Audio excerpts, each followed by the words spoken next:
Katrina and I, our second year of graduate school, started working on a project called The Body Parlor.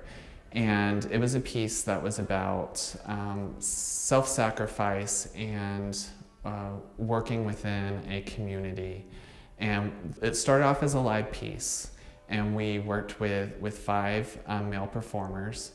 And these men played the role of kind of sheep-human hybrids. They performed these functions of biological self-reproduction, meaning they groomed each other.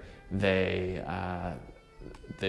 had these objects that were hand-blown glass that hold milk, and they would milk these containers. And they would collect milk, they would collect things from each other. They wore hand-knit socks that they would remove and then wash each other's feet with soap that we had made from sheep's fat. And it all culminated in this final image of the man being shaved with a straight razor. And what we were trying to get at with this piece was a moment of giving up to the community, a moment of self-sacrifice.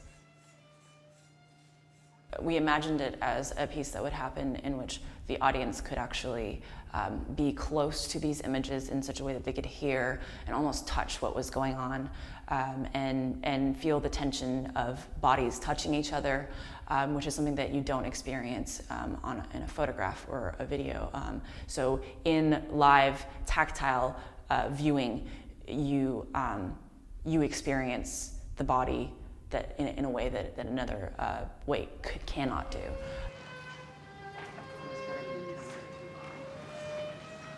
The documentation of at least the first iteration didn't really, just because of a variety of factors, it didn't help, it wouldn't allow the piece to kind of exist post-production. It allowed us to show people a little bit of what we were trying to get at, but through the photographs and the video we had, it was still, it was hard to experience it as if you were there. And that's why Fred actually approached us and told us that he had seen one of the iterations of the piece, the first one. And I was actually sitting in the back, and I was really, really interested in the piece because of the content.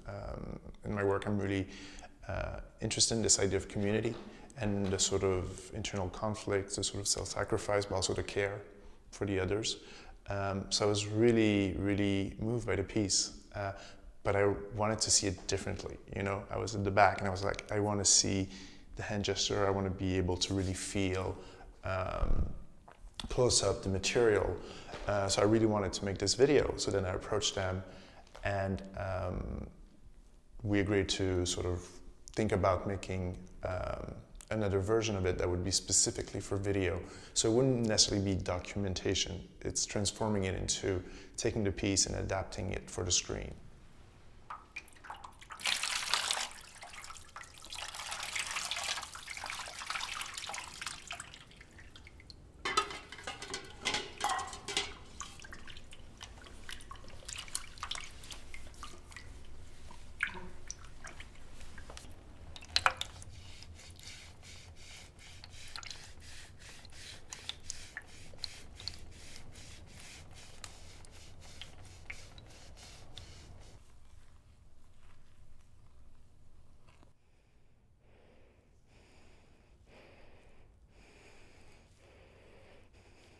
What we did,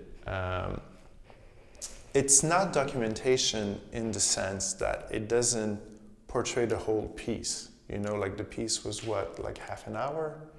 And the video is, I think, 12 minutes or 14? 14. So it's really edited down. I mean, the idea of time on stage and time on screen is not the same. And you don't experience the video like you experience the performance. With the performance, you move around, your eyes move from one place to another, there's stuff happening at the same time. We tried to do something similar with the video, so we did a lot of parallel editing, but it's definitely not the same thing as seeing two things happening at the same time, you know, so you need to use your imagination. It also created a different mood, I think, once you add artificial lighting, when you add like lots of close-up, it really becomes a very, very different experience. I feel like maybe the video is a little more, you could call it either intimate or a little bit also suffocating. Sometimes you're watching it and you're like, oh my God, I'm too close, can I?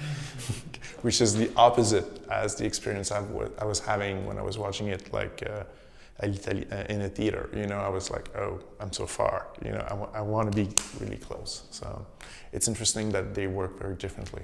And I think the first documentation at the Links Hall was useful for, I mean, and we still use it for grant proposals, and just to show an iteration of documentation, and also to show what a live event would be like, because that is very important. Many galleries or museums need to see the actual live performance. They don't want to see the framed version. They want to see exactly what's going to happen if they were to have the piece in their space. It serves multiple functions. So both for funding, for other iterations, like let's say if you want to redo the performance and maybe with different performers, so that's also something that's important.